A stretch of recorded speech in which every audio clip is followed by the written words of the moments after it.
So,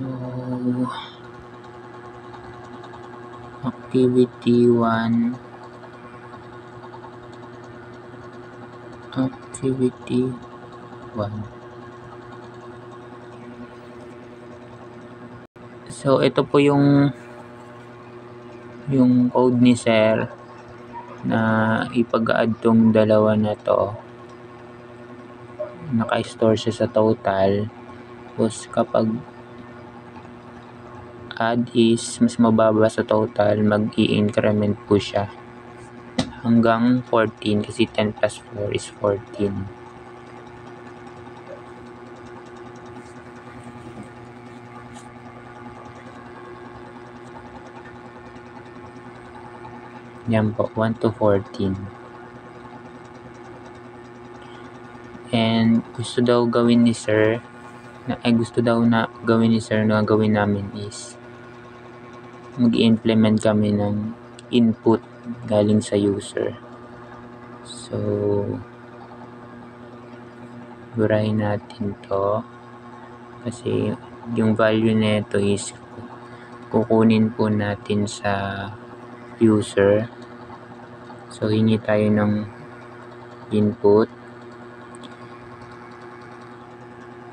Cout, enter first number,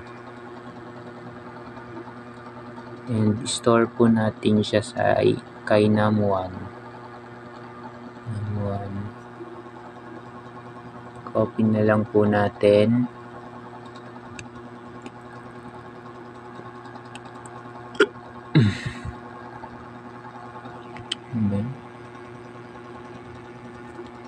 Same kay num2.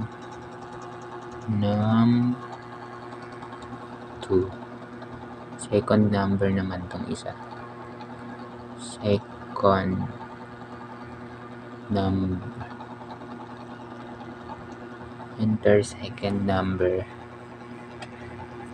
So, mag-enter si user ng first number at second number. Ipag-add yun, i-store dito sa total. So, kapag yung add, which is 0, ay mas mababa sa binigay ni user, na kung anong number man yun, is mag-i-increment siya hanggang sa number na in-enter ng user.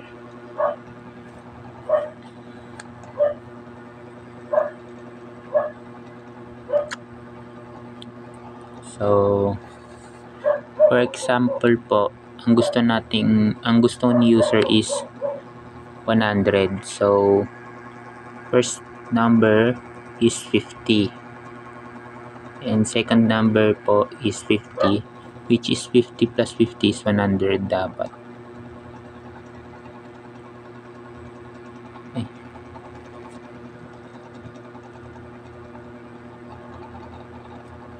So, hanggang 20 na lang po. So, 10 plus 10 is equals to 20.